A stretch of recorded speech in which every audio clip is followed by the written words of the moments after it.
¿Crees que los gladiadores solo vivían para la gloria y el combate en la arena? Piensa otra vez. Lo que verás hoy no es solo sangre ni espadas. Es una pesadilla que va mucho más allá de la muerte. Una verdad oscura, brutal, que nadie se atreve a contar. Prepárate para descubrir el infierno oculto tras la fama, el sufrimiento invisible que ni el Coliseo pudo mostrar. Si quieres conocer la historia real, cruda y sin filtros de los gladiadores, quédate conmigo hasta el final. Y no olvides suscribirte ahora, para no perderte ninguno de estos relatos que revelan lo que la historia oculta, porque aquí no solo contamos historias, las vivimos. Imagínalo, la arena arde bajo un sol inclemente, el sudor se mezcla con la sangre, y el rugido de miles de bocas ávidas de violencia sacude los cimientos del Coliseo. Gladiadores en la palabra, evocan músculos relucientes, combates épicos y honor ganado con la espada. Una fantasía glorificada por siglos de arte, cine y novela. Sí, ¿quién no querría ser un gladiador, verdad? Una especie de estrella de rock de la antigüedad, solo que con menos groupies y una esperanza de vida miserable, porque la verdad, la cruda, sucia, hedionda verdad, es que lo que ocurría fuera de la arena era un infierno mucho peor que cualquier lanza o tridente. Te lo cuento, pero no digas que no te advertí. Esta historia no es para los débiles de estómago. Los gladiadores, esos hombres forjados por la brutalidad, no eran héroes libres que elegían su destino. Señor, eran esclavos en propiedad, caros juguetes de la élite romana, adquiridos en subastas como ganado, y cuando no estaban partiéndose la cara en la arena, estaban encerrados en lúgubres escuelas de gladiadores. Las llamaban como si les dieran algún tipo de educación refinada. Su currículo consistía en entrenamientos agotadores, dietas forzadas y palizas diarias. Y si pensabas que las condiciones de los barracones del ejército eran malas, en los ludi había menos espacio que en una tumba. Mal ventilados infestados de ratas, comedores tan densos que podías saborearlos en la garganta. No se les permitía salir, no se les permitía hablar con civiles, ni siquiera entre ellos. Muchas veces, el miedo era un método pedagógico. Se dormía encadenado, se comía de pie. Y si a un gladiador se le ocurría flaquear, mostrarse débil, dioses prohibieran intentar escapar. Bueno, para eso estaban las crucifixiones públicas, ejemplares y muy instructivas. ¿Te creías que, después de un día en la arena, estos pobres diablos tendrían derecho a un descanso merecido? Ya, qué iluso. El día libre de un gladiador era otro tipo de tortura disfrazada de descanso. Si tenían la suerte, de sobrevivir a su último combate, les esperaba una rutina aún más siniestra que las luchas, porque verás, no bastaba con entrenarlos para matar, también había que exprimirles hasta la última gota de espectáculo. Los propietarios, estos amos de vidas ajenas, organizaban verdaderos paseos por la ciudad para mostrar sus trofeos humanos a la plebe, y ahí los llevaban encadenados, magullados, exhibidos como bestias exóticas. Mujeres los miraban con deseo o con lástima. Hombres los insultaban por diversión, lanzándoles frutas podridas. Los niños, esos dulces angelitos, les escupían a los pies. El día libre era un carnaval de humillación pública. Y después de ese tour grotesco, vuelta a ludus, descanso, lo justo para no morir. Porque los entrenadores, grises y crueles como verdugos de cuento, se encargaban de recordarte a cada golpe que tu vida no valía más que el puñal que otro te clavaría en la próxima jornada. Y si un gladiador tenía el descaro de enfermarse, entonces sí que las cosas se ponían divertidas. La enfermedad era vista como una traición, una señal de debilidad que no se podía tolerar. El remedio, sangrías, brebajes repugnantes incluso amputaciones. Poco claro, un gladiador tullido seguía sirviendo como carne de cañón en espectáculos menores en batallas deliciados, tan degradantes que ni los propios romanos se atrevían a escribir demasiado sobre ellas. De esto, las crónicas oficiales callan. Por supuesto, no es elegante admitir que el imperio más civilizado de su época se entretenía viendo a hombres mancos y cojos matarse por una moneda de cobre. ¿Y qué me dices de la comida? Porque tal vez imagines que estos hombres, que se jugaban la vida por el espectáculo del imperio, recibían banquetes dignos de su sacrificio. Después de todo, un guerrero necesita estar fuerte, bien alimentado, ¿no? Pues, no. Exactamente. La dieta del gladiador promedio era una verdadera broma macabra. Los llamaban orde ari comedoris gisebadau, porque su alimentación consistía, casi en exclusiva, en gachas de cebada rancia, habas fermentadas y un mejunje de cenizas de hueso diluidas en vinagre. El objetivo no era la nutrición. Claro que no. Lo que querían los entrenadores era engordar a los gladiadores. Sí, engordarlos, porque un cuerpo con más grasa daba la ilusión de más fuerza en la arena y de paso protegía los órganos vitales durante los combates. Un gladiador fornido y con buen aspecto vendía mejor. Era el equivalente romano de un luchador de pressing catch. Puro marketing. El resultado era grotesco en hombres con vientres hinchados, llenos de gases, obligados a pelear mientras el propio estómago parecía un enemigo interno. Pero los cuidados no terminaban ahí. Los amos vigilaban cada aspecto de la vida de sus gladiadores. No había privacidad ninguna, incluso sus relaciones íntimas estaban bajo control. Si un gladiador se enamoraba de una esclava o de otro gladiador, eso se consideraba propiedad sentimental del dueño. Se comerciaba con sus afectos como si fueran monedas. Y ni hablar de mantener una familia, los gladiadores no eran dueños ni de sus propios hijos. Los que sobrevivían lo suficiente para engendrar una criatura sabían que ese hijo sería esclavo de Ludus desde el primer aliento. ¡Qué legado tan hermoso! Y si aún te preguntas por qué seguían luchando, por qué no intentaban escapar, la respuesta es simple: el miedo era omnipresente, no solo por los látigos o las cadenas, sino porque la vida fuera de la arena era igual de miserable.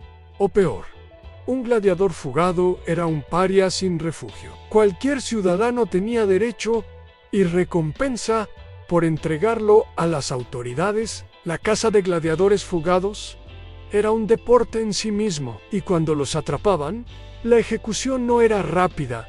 Los crucificaban en las afueras de Roma, expuestos durante días, para que sirvieran de advertencia a los demás. Un cuerpo retorcido por el dolor, a la vista de todos, mientras los cuervos le arrancaban la carne.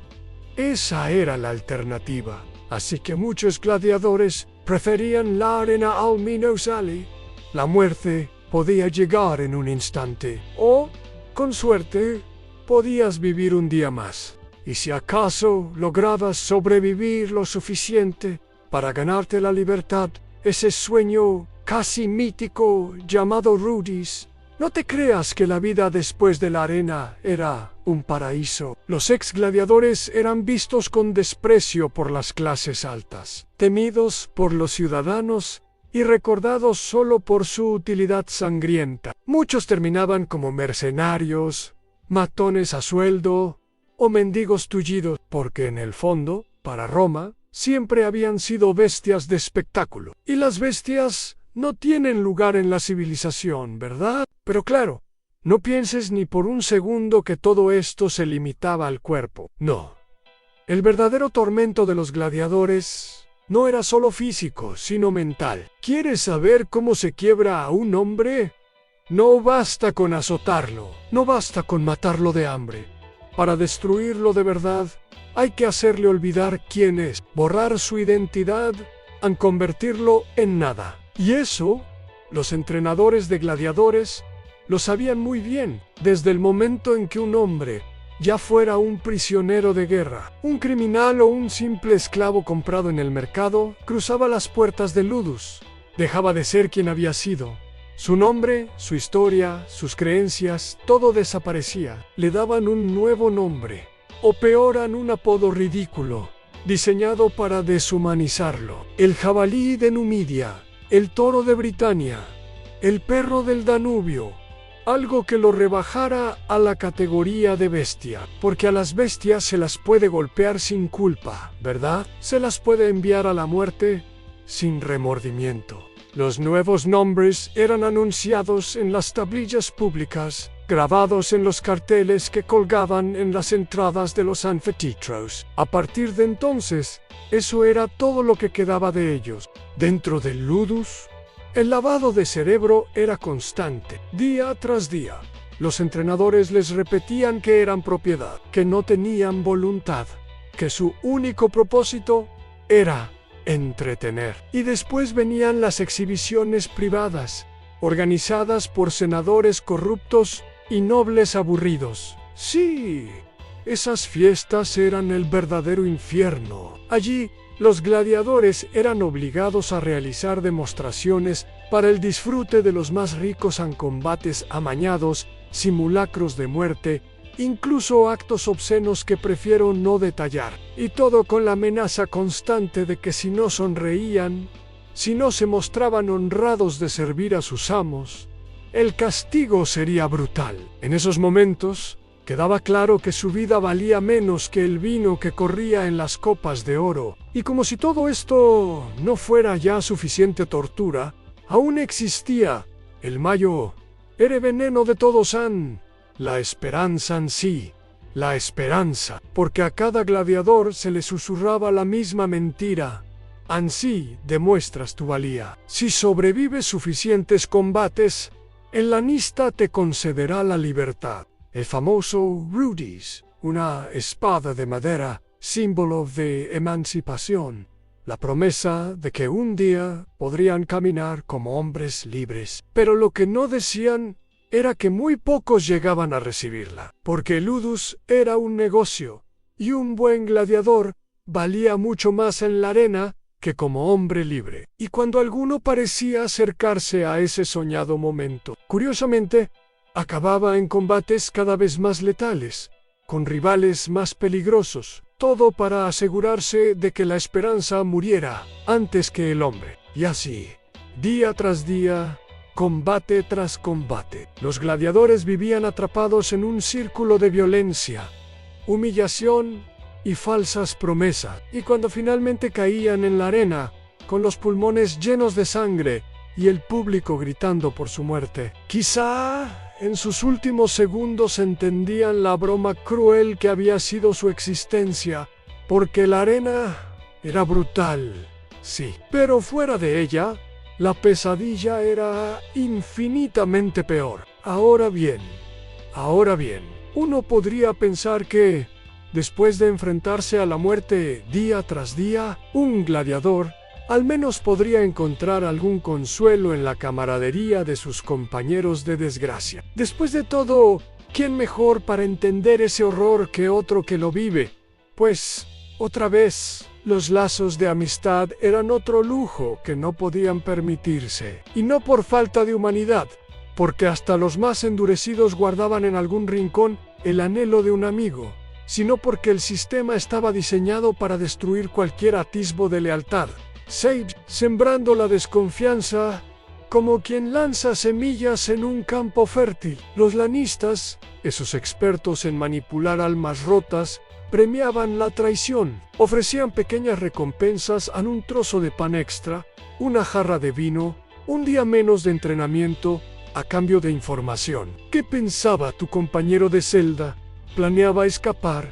Se quejaba en voz baja del amo, mostraba flaqueza. Si eras el primero en delatarlo, recibías un premio. Y si no lo hacías, y otro lo delataba primero, tú podías ser castigado por encubrimiento. Así de simple. Era un juego perverso. En cada mirada se volvía sospechosa, cada palabra un posible veneno. Las amistades sinceras eran un riesgo que pocos podían permitirse Y sin embargo, a veces, contra todo pronóstico, surgían vínculos. Dos gladiadores que compartían un origen común, o que habían peleado codo a codo en la arena, podían forjar un lazo más fuerte que el miedo. Pero claro, eso también era castigado. Si el lanista percibía que dos hombres se apoyaban demasiado, los ponía a luchar el uno contra el otro. Un espectáculo suculento para el público. El drama de ver a un hermano matando a su hermano de armas. Y si se negaban, se les torturaba públicamente para que sirvieran de escarmiento. Nadie debía creer que podía tener un amigo en ese infierno. Pero aún había más capas en esta pesadilla. Los gladiadores más talentosos, los que empezaban a hacerse un nombre, sufrían un tormento especial a la fama. Pork and Roma. La fama era un arma de doble filo. Si un gladiador se volvía popular, si su nombre empezaba a ser coreado en las gradas, se convertía en propiedad aún más valiosa para su dueño, pero también en un objetivo. Los rivales envidiosos, los políticos resentidos e incluso los propios lanistas rivales buscaban formas de eliminarlo, de destruir su reputación o su vida en envenenamientos, combates amañados, trampas en la arena. Y lo peor, la manipulación sentimental. Las romanas de la alta sociedad, esas mismas damas que en público fingían horror ante los espectáculos, en privado enviaban cartas, regalos e incluso promesas de amor a los gladiadores famosos. Un juego cruel, porque sabían que los hombres, hambrientos de afecto sincero, podían aferrarse a esa ilusión, solo para ver luego esas mismas damas desde sus palcos, riéndose de su ingenuidad. Así se tejía la telaraña que atrapaba a los gladiadores. Cada día una lucha, cada noche un tormento. Y así, lentamente, el alma se iba desgastando más que el cuerpo. Porque la muerte en la arena era solo un final. La verdadera tortura era vivir para llegar allí. Ahora, imagina por un momento esas noches. No las de los combates, no las otras. Las interminables noches en el Ludus, tras los muros de piedra, cuando los gritos del público se habían apagado y los gladiadores quedaban solos con sus demonios. Esas noches eran el verdadero campo de batalla, porque en la arena, al menos, había un enemigo visible, un filo de espada que uno podía esquivar. Pero en la oscuridad de sus celdas, el enemigo estaba dentro. El insomnio, el terror anticipado, las pesadillas de los amigos muertos, de los cuerpos que habían tenido que atravesar con sus propias manos, gladiadores que en el día se mostraban duros como mármol, por la noche lloraban en silencio, mordiendo la tela de sus mantos para que nadie escuchara sus sollozos, porque mostrar debilidad podía ser mortal, y en ese silencio opresivo había otra amenaza aún peor en los favores especiales, porque los gladiadores más fuertes, más bellos, más carismáticos, sí, porque la belleza también podía ser una condena, eran invitados con frecuencia a las casas de nobles degenerados. La llamada no era una petición, claro, era una orden. Y una vez en esas casas, el gladiador debía someterse a cualquier capricho. Peleas privadas, espectáculos grotescos, humillaciones sexuales. La resistencia solo traía castigo, y así. Los cuerpos que en la arena eran admirados por miles, en la intimidad eran usados como juguetes por la élite corrupta de Roma. Y cuando regresaban a Ludus, la vergüenza era insoportable. Algunos gladiadores intentaban conservar un atisbo de dignidad. Se tatuaban frases de desafío, se cubrían el rostro. Otros simplemente se dejaban caer en el pozo del vino barato y las drogas, que los lanistas proporcionaban convenientemente, porque un gladiador adicto era más fácil de controlar. La adicción era otra cadena invisible. Y así, noche tras noche, se tejía la red de desesperación. Y mientras tanto, afuera, en las calles de Roma, el pueblo aclamaba a estos hombres como héroes. ¿Che? La misma plebe que gritaba por su sangre, que apostaba en los combates, como en carreras de caballos, que coreaba sus nombres en la arena. Luego los miraba con recelo, si los encontraba en un mercado como si fuesen bestias peligrosas. Admiro tu valentía, pero no te acerques a mi hija, pensaban, y en los banquetes, los poetas y senadores escribían odas sobre el noble espíritu del gladiador. Mientras contribuían a su esclavitud, la hipocresía de Roma no conocía límites, y mientras tanto, en el corazón de Ludus, cada gladiador sabía una verdad amarga: no importaba cuántas veces sobreviviera, no importaba cuántos combates ganara. Al final, su vida valía menos que el precio de la entrada a un espectáculo, un esclavo glorificado, un perro de pelea, y lo peor de todo, un hombre que cada día olvidaba un poco más que alguna vez había sido libre. Pero claro, no todo gladiador caía en la desesperación tan fácilmente. No todos se rendían al veneno lento de la rutina. Algunos, los más astutos, los más fríos, aprendían a jugar el juego, a leer entre líneas, a sobrevivir, y entonces se convertían en algo más temido aún: gladiadores, genombri campeones, ídolos de las masas. Ansi los había, esos pocos hombres que a fuerza de habilidad, carisma y brutalidad se ganaban el fervor de Roma entera, y por un instante fugaz creían que ese fervor era poder. ¡Qué ingenuos! Porque Roma no amaba a sus gladiadores. Roma los devoraba, y cuanto más brillante era la estrella, más deseaban verla caer. Esos campeones eran usados como peones en las intrigas políticas. Los senadores se disputaban su favor como si fuesen monedas de oro. Un gladiador famoso podía ser invitado a un banquete del mismísimo emperador, solo para descubrir que era una trampa, una humillación pública, o peor, un aviso de que su tiempo se estaba acabando. Y es que había algo que Roma no podía tolerar: aunque un esclavo, por muy glorificado que fuera, se creyera superior, que levantara demasiado la cabeza. El poder verdadero era exclusivo de los hombres libres, los patricios. Así que cuando un gladiador acumulaba demasiada fama, demasiadas victorias, empezaban a llover los accidentes. Veneno en la comida, falsas acusaciones de conspiración, o lo más común, en ser emparejado en la arena contra enemigos imposibles, animales salvajes, gladiadores, dobles, combates desiguales en los que la muerte era casi segura. Para Roma, nada era más dulce que ver caer a un ídolo, y el pueblo, que ayer gritaba su nombre con adoración, hoy pedía su sangre con igual entusiasmo.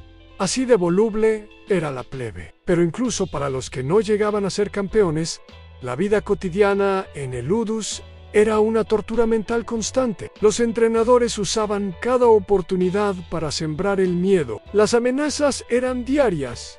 Al mañana te enfrentarás a un secutor que ha matado a 5 hombres. Hoy entrenaremos con espadas reales. Y si mueres, mala suerte. Cada noche, cuando cerraban los portones, nadie sabía si vería el amanecer. Y los que sobrevivían a un combate no eran felicitados, eran castigados con entrenamientos más duros, porque un gladiador cansado era más fácil de controlar. ¿Crees que había descanso tras una victoria? No había gloria, solo la certeza de otro combate, y otro, hasta la muerte. Y si por algún milagro un gladiador lograba obtener la rudis, la ansiada libertad, su pesadilla no terminaba allí. Los que eran liberados rara vez encontraban paz. Eran vistos como parias, ex-gladiadores marcados por la violencia. Muchos terminaban como mercenarios, guardaespaldas de hombres corruptos, o, peor aún, como espectáculos ambulantes en provincias, obligados a recrear sus combates para audiencias vulgares. Su pasado los perseguía. Nadie confiaba en ellos, nadie los quería cerca. Así que, incluso libre, un gladiador seguía siendo esclavo de su historia. Y quizás entonces, mirando las sombras de su vida, comprendía la verdad más amarga, aunque la verdadera pesadilla nunca estuvo en la arena. Estaba en todo lo que la rodeaba, y no había escapatoria, nunca la hubo. Y ahora hablemos de algo que muy pocos se atreven a contar en el mercado de la carne. No me refiero a las ventas de esclavos. No, eso era casi dentro de la brutal lógica de Roma. Non hablo del comercio secreto que se movía en las sombras, el de los cuerpos de los gladiadores caídos. Poc para Roma. Nada, absolutamente nada, se desperdiciaba. Cuando un gladiador moría en la arena, a menos, y vaya si morían a montones, su cadáver no era tratado con dignidad. No había ritos funerarios, ni lágrimas. Era un producto más. Los cuerpos eran vendidos, troceados, alquilados. Algunos iban a parar a escuelas de medicina en carne fresca para los anatomistas, que pagaban bien por la oportunidad de diseccionar un cuerpo musculoso y fuerte. Otros, los más supersticiosos, eran comprados por sacerdotes y brujas que usaban partes del cadáver en rituales oscuros. Corazones de gladiador, se decía, daban fuerza y coraje a quien los comía. Sangre de campeón, ofrecida en sacrificios, podía proteger de los enemigos y las mujeres de la nobleza. ¡Ay! Las damas romanas. Muchas creían que untarse con la grasa de un gladiador muerto rejuvenecía la piel. Así que los ungüentos hechos con aceite y restos humanos circulaban por los burdeles y los palacios como si fueran perfumes de la más alta calidad. Y lo peor es que los propios lanistas participaban en este tráfico, porque cada cuerpo les pertenecía. Y en la muerte de un gladiador veían una última oportunidad de ganar monedas. Los cuerpos eran tratados como reses, clasificados, vendidos por partes. Un espectáculo grotesco que jamás se mostraba a la plebe, pero que todos los poderosos conocían bien. Y mientras tanto, en vida, el gladiador lo sabía. Sabía que, gane o pierda, su destino final podía ser un altar, una mesa de disección o una bañera perfumada en la casa de alguna matrona ociosa. ¿Te imaginas vivir sabiendo eso? No bastaba el miedo a morir. Había que cargar también con la certeza de ser reducido a mercancía tras la muerte. Y para los pocos que lograban sobrevivir muchos combates, la pesadilla tenía otra cara en las cicatrices, porque las heridas eran inevitables. La carne cortada, los huesos rotos, las infecciones y, claro, las marcas que dejaban. En Roma, la belleza del cuerpo era un ideal, pero un gladiador victorioso era una visión grotesca en costillas hundidas, rostros deformados, miembros torcidos por viejas fracturas, en un monstruo andante. Y mientras en la arena era vitoreado, en la calle los niños se apartaban. Las mujeres desviaban la mirada. No era un héroe, era una bestia. Y eso minaba el alma más que cualquier herida. ¿Dónde estaba el hombre que una vez había sido? ¿Qué quedaba de su humanidad? A veces, en el rincón más oscuro del Ludus, un gladiador veterano se miraba las manos ensangrentadas, los muñones, las cicatrices, y no se reconocía. Y comprendía la verdad más cruel, a que la peor pesadilla no era la muerte, sino sobrevivir y seguir caminando por un mundo que te había convertido en un monstruo. Y eso no se curaba nunca. Y si creías que hasta aquí habíamos descendido lo suficiente en esta pesadilla, agárrate, porque aún hay más, mucho más verás. Detrás de todo este engranaje de muerte, detrás de la sangre derramada en la arena, existía un juego aún más siniestro, a la manipulación emocional.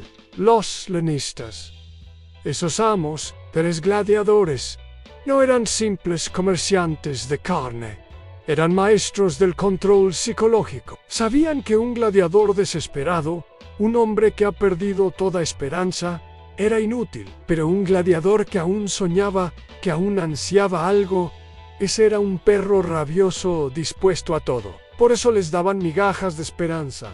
Les prometían libertad, Les decían: gana 10 combates más, y te daré la rudis. Mentira tras mentira. Y ellos, hambrientos de esa ilusión, luchaban con el alma en cada combate. Algunos incluso escribían cartas, esperando que algún día fueran libres para volver a sus hogares, sin saber que esas cartas jamás salían del ludus sei quimebon, o se guardaban como prueba de que el gladiador aún tenía un anhelo que podía ser manipulado. Y cuando un hombre empezaba a perder la voluntad, cuando el vacío lo devoraba, entonces venía el siguiente truco: en los lazos de hermandad. Porque sí, en medio de aquella miseria, los gladiadores creaban vínculos entre ellos. Vínculos profundos, hermanos de sangre. Y eso los lanistas lo sabían muy bien. Así que organizaban los combates de modo que, tarde o temprano, un gladiador tuviera que enfrentarse a un compañero, a un amigo. Imagina la escena en dos: hombres que habían compartido pan, risas y lágrimas, obligados a matarse frente a una multitud sedienta de sangre. ¿Te parece cruel?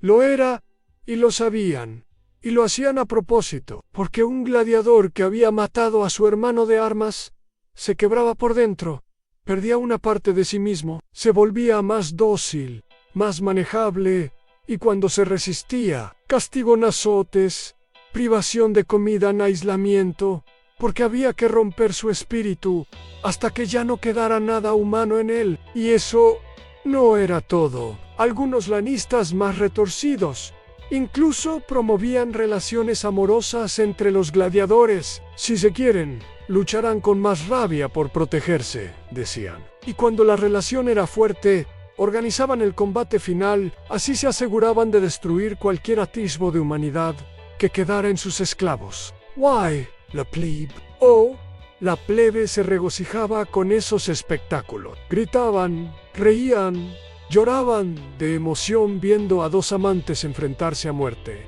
Poc para Roma. El sufrimiento ajeno era el entretenimiento supremo.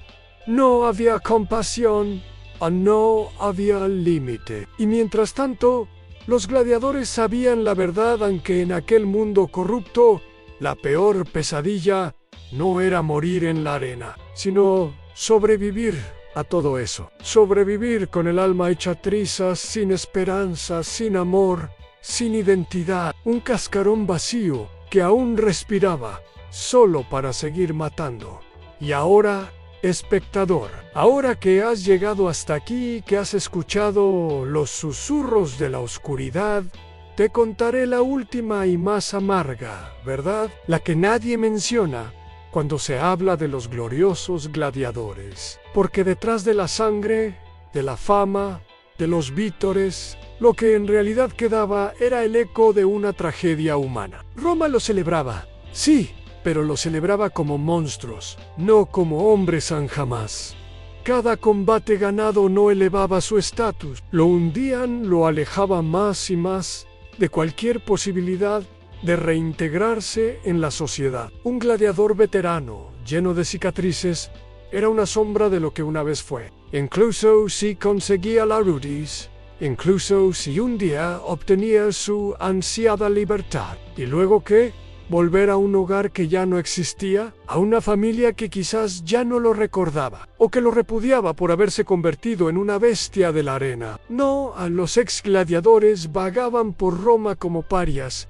Nadie los miraba a los ojos. Nadie quería tener cerca a un hombre que había matado a decenas, quizá cientos. Algunos, los más afortunados, eran contratados como mercenarios, otros como esclavos sexuales para las élites más degeneradas. ¿Y los demás? Los demás simplemente se hundían en la miseria. El suicidio era común, muy común. Muchos se ahorcaban en las oscuras celdas donde una vez durmieron. Otros se arrojaban al Tíber, buscando en las aguas turbias el descanso que jamás encontrarían en vida. Y todo esto, esta cadena infinita de sufrimiento, seguía girando, alimentada por el entusiasmo del pueblo, por la codicia de los lanistas, por el sadismo de los poderosos, porque en el fondo, Roma no necesitaba gladiadores Roma necesitaba espectáculo, y para dar espectáculo, había que destruir hombres, hacerlos pedazos, por dentro y por fuera, convertirlos en marionetas de sangre. Así funcionaba el sistema. Así se sostenía el imperio. Y aquí viene la ironía final. La más cruel de todas cuando el imperio cayó, siglos después, cuando las arenas se cubrieron de polvo y los coliseos se derrumbaron en el olvido. Nadie recordó los nombres de esos gladiadores.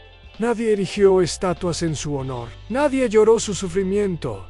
Fueron borrados, como si nunca hubieran existido. Solo quedaron ecos en la piedra y relatos distorsionados que hablaban de gloria y honor, cuando en realidad, detrás de cada lanza, espada, solo había una pesadilla mucho peor que la arena. Y ahora que lo sabes, querido espectador, dime, ¿aún te parece gloriosa la historia de los gladiadores?